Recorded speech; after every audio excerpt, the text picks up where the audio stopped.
नमस्कार दोस्तों, मैं सुनील छैला बिहारी आपको प्रणाम करता हूं। और क्या मनीष कश्यप ने चुनाव मैदान से हटने के लिए 2 करोड़ रुपया लिए हैं?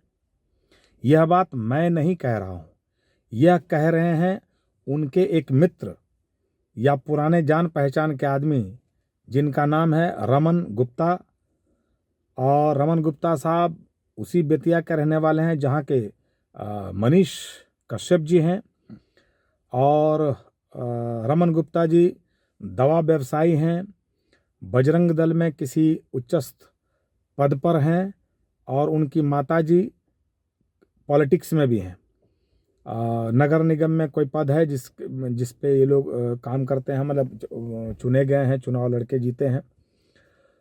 तो इनका और दोनों का मतलब रमन गुप्ता जी का और मनीष कश्यप जी का कॉल रिकॉर्डिंग वायरल हो रहा है, जिसमें पहले तो बहुत अच्छे से वार्तालाप चल रही थी।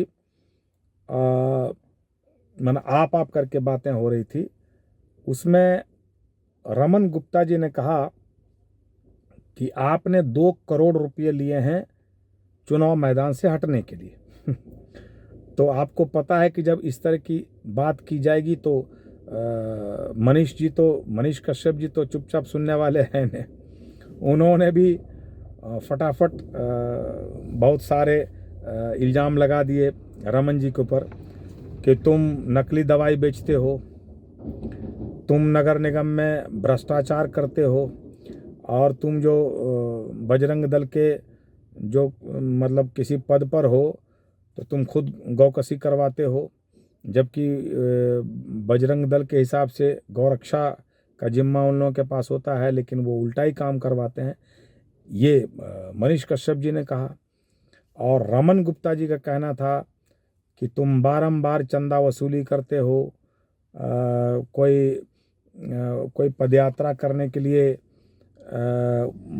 पदयात्रा क्या या कोई यात्रा करने के लिए तुमने इतना चंदा लिया, फिर उसके बाद लाल चौक पे झंडा फहराने के लिए तुमने चंदा लिया, फिर जब तुम यहाँ से गया जम्मू कश्मीर तो वहाँ पर नाव पर तुम रात्रि विश्राम कर रहे थे, तुमने मुझे फ़ोन किया कि मेरे बैग में झंडा देख लिया, तिरंगा, यहाँ हमको लोग मरवा देगा, हम रात भर परेशान रहे, तुमको मदद किए, तुमने फ़ोन ऑफ कर लिया, फिर उसके बाद तुम लाल चौक पे झंडा फहराने गए, तुमको पुलिस ने रोका, वो तुमने वीडियो वायरल किया।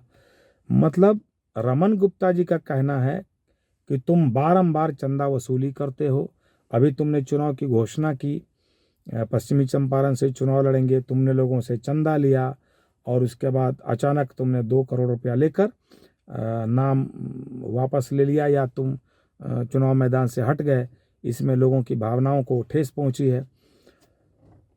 तो ये जो दोनों लोगों की वार्तालाप चल रही थी, तो उसमें दोनों एक दूसरे पर दोषारोपण कर रहे थे। मनीष कश्यप जी का कहना है कि तुम भ्रष्टाचारी हो, नगर निगम में भ्रष्टाचार फैलाते हो, तुम नकली दवाई बेचते हो।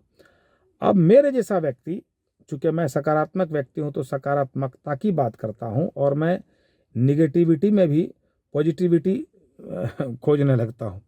तो मुझे लग रहा है कि देखिए, मैं मनीष जी को इसलिए फेवर करता हूं, मनीष जी को इसलिए पसंद करता हूं कि चलिए, नेता तो बहुत हैं बिहार में, पत्रकार भी बहुत हैं, लेकिन ये जो है मनीष जी, वो हर हमेशा बिहार में भ्रष्टाचार मिटाने की बात करते हैं और रोजगार की बात करते हैं, पलायन रोकने की बात करते हैं। और मैं ऐसे व्यक्ति को बड़ा पसंद करता हूं जो यह आवाज़ उठाए, इसलिए मैं मनीष जी को सपोर्ट करता हूं।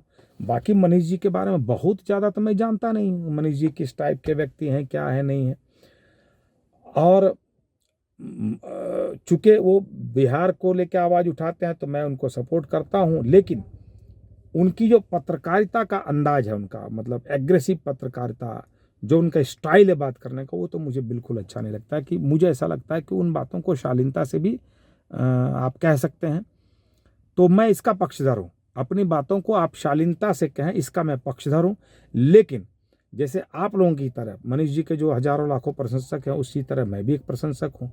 तो जब इस तरह की बात होती है कि मनीष जी के बारे में कुछ पोल खुले या रमन गुप्ता के बारे में पोल खुले, अब दोनों आपस में लड़ें और कुछ ऐसे चीज़ों का भंडाफोड़ करें जिसमें पब्लिक का फ़ायदा हो जाए, तो मैं मैं इसको भी पसंद करता हूँ कि अच्छी बात है, इसी बहाने तो कम से कम पता तो चले कि भाई मनीष जी क्या हैं और रमन गुप्ता जी क्या हैं।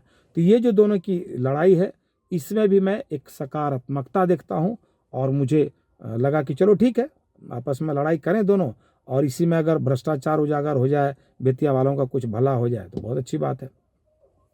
अब ये बात अलग है कि जब से मनीष जी ने बीजेपी ज्वाइन किया है तो लोग बहुत तरह की बातें करते हैं, सब लोग सब तरह की बातें करते हैं।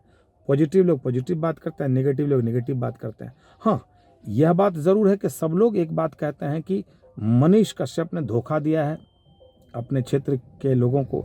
गरीब लोग पैसा दे रहे थे, गरीब लोग दूध से नहला रहे थे। अरे दूध से नहलाने पर याद आया कि एक नेताजी को मैंने देखा रो रहे थे, दूध से जिनको नहलाया गया तो उन्होंने इनके पुतले को फिनाइल से नहलाया और उसका खूब रोने लगे। इसका मतलब ये जो चुनाव मैदान से हटे हैं मनीष कश्यप जी, इसमें बहुत लोगों को बुरा लगा है।